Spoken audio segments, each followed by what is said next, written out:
It's been a tumultuous year, a year to be proud of, and one in which we showed the collective strength of NZEI Te Reo Roa. Someone whose role is already bulk funded. Throughout the year, members stood up and spoke out, sometimes on street corners in small rural towns, and sometimes in packed halls in front of thousands, telling our story and the stories of our tamariki.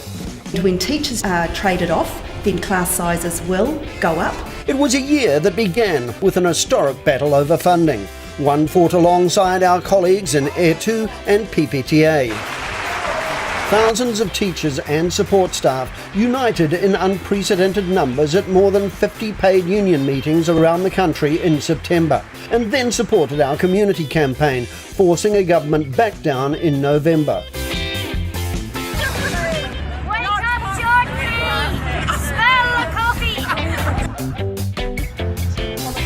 Leveraging on our success, we continued with our Better Funding campaign. In the main cities, our roadshow resulted in thousands of parents signing postcards to the Minister of Education, expressing concern about ongoing underfunding of education. In 2017, the Heartland Tour continued the momentum, taking the message of a funding crisis to rural and provincial areas and attracting widespread local media coverage. From Northland to Bluff, parents and educators shared their stories about a system in crisis, and by May the pressure was such that government stepped back from its freeze of the operations grant and made a small increase in the budget. Every child is worth it. That's the name of the campaign. You'll be seeing it out there. The Every Child is Worth It campaign to end the freeze on early childhood education funding was launched in early November. It was a sustained push to improve quality rather than just increase participation in early childhood education. An NZEI Te Reo Roa survey had found that 87% of centres had experienced shortfalls and 70% had raised fees since the government first froze early childhood funding. Meanwhile, Infometrics research showed that in 2016 alone, government shaved $260 million from ECE, the equivalent of $58,000 a year in funding from every early childhood education centre in the country. In March, hundreds of heartfelt messages from children all over New Zealand were delivered to Parliament, and MPs were asked to sign the Have a Heart pledge to restore quality and funding to early childhood education. Sadly, government failed to respond to community pleas, maintaining the freeze instituted in 2008 in its 2017 budget. For parents of special needs kids, the battle can be simply keeping their children at school for the day. A report released today says many special needs kids are struggling at school and the government must do more. It was another year in which the system failed to provide for many children with additional learning needs. As the number of children needing learning support grew, members and families called on government to properly fund special education. A lot of children are in a situation where they don't get the funding they need and then a school is expected to top up. In April, NZEI Te Reo Roa took part in the Education for All rallies. A petition called on government to meet its obligations to uphold the human rights of disabled children and others with specific learning needs. We were also a key organiser in the successful Inclusion Education Summit in May. Meanwhile, the under-resourcing of schools to cater for violent children gained media attention as principals spoke out about underfunding and a staffing cap on specialist Ministry of Education staff.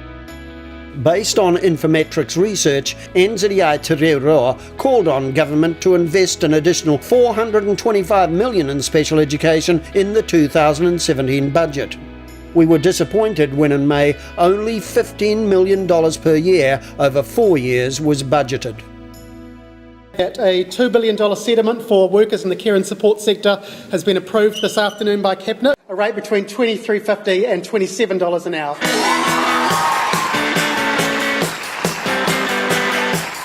In April, 55,000 aged care workers won massive 20 to 40% pay increases as a result of their pay equity case. the inspiration and precedent opened a path for the underpaid woman in education to follow.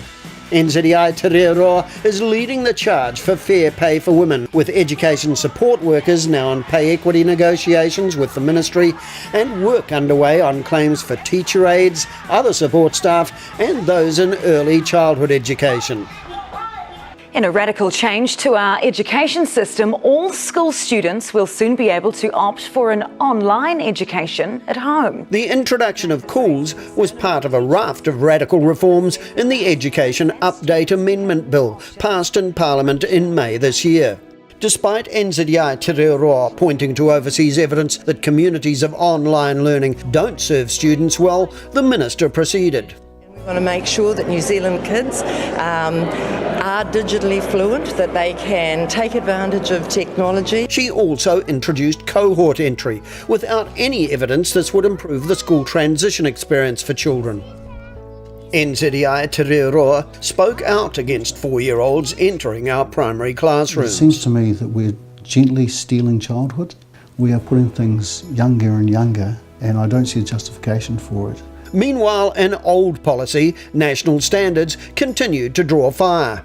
An NZCER survey of principals and teachers showed less than 16% think national standards have a positive impact on student achievement, and overall teacher support for the standards remains low. New government targets for achievement in mathematics and writing, announced in May 2017, drew condemnation as likely to further narrow the curriculum. NZI Te Reo has maintained its opposition to the PAC tool, and the online version of the tool has sparked little interest from teachers. At the same time, change from the previous few years continued to bed in. The Unrepresentative Education Council consolidated its position with additional funding and floated ideas around higher entry qualifications for teachers and higher registration fees. Communities of Learning continued as a government flagship despite delays and problems. An NZCER survey found that only 33% of principals believe that their achievement challenges were achievable within the set timeline. Similarly, the charter schools experiment rolled on, despite the ministry's own reporting that the school's national standards results are in decline and that their reporting methods are not comparable with other schools. Te Whāriki talks about empowering the mokopuna to learn. The 2016 NZI Te Reo Annual Conference celebrated the 20th anniversary of our world-renowned early childhood curriculum, Te Whāriki. Despite pleas from the original writers that the curriculum's holistic nature be preserved, a rewrite of Te Whāriki has since reduced the number of learning outcomes to 20. Under pressure from NZI Te Reo, the ministry has allocated $4 million for professional development to allow educators the resourcing and time to understand the new document.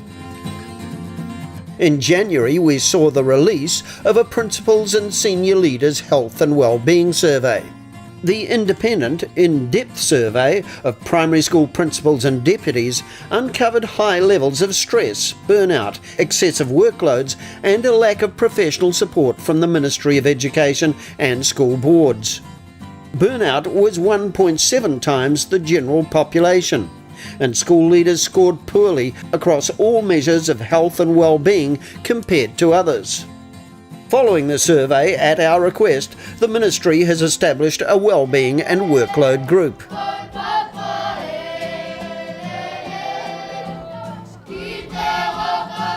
Miro Māori had another busy year, playing a critical role in contract negotiations, the funding campaign, and a number of NZI Te Reo initiatives.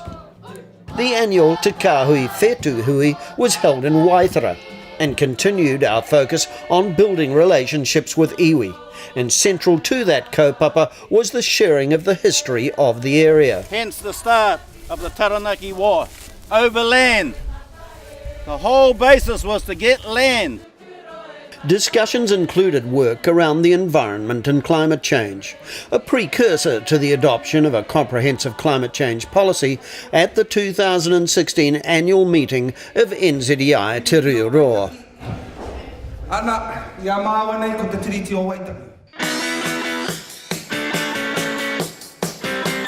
It's been a year of struggle for support staff, beginning with an angry reaction to Novapay's decision to withhold a fortnight's pay from 6,000 annualised staff.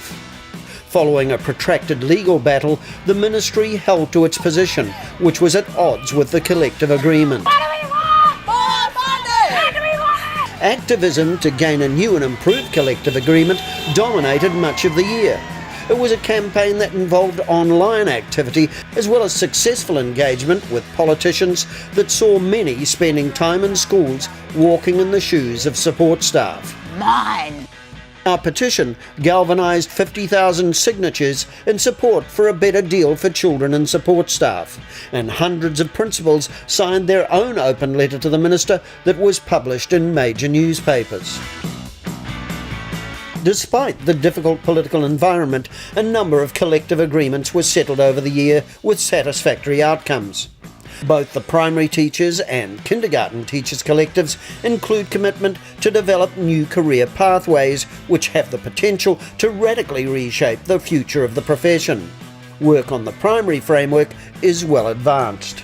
I am announcing my intention not to stand for Parliament again at the end of this term. In April, Hekia Parata stood down after 6 turbulent years as Education Minister. She was replaced by Associate Nikki Kay, who signalled a continuation of the government's policy direction. In the lead-up to the 2017 general election, this contrasted strongly with the visions of other political parties, making education a significant issue in the campaign. Whatever the final outcome of the election, one thing is certain: NZEI Te Reo will hold whatever government is formed to account. As we navigate this next stage of the journey together, we'll show courage as we speak up for what is right and what works for children and for education.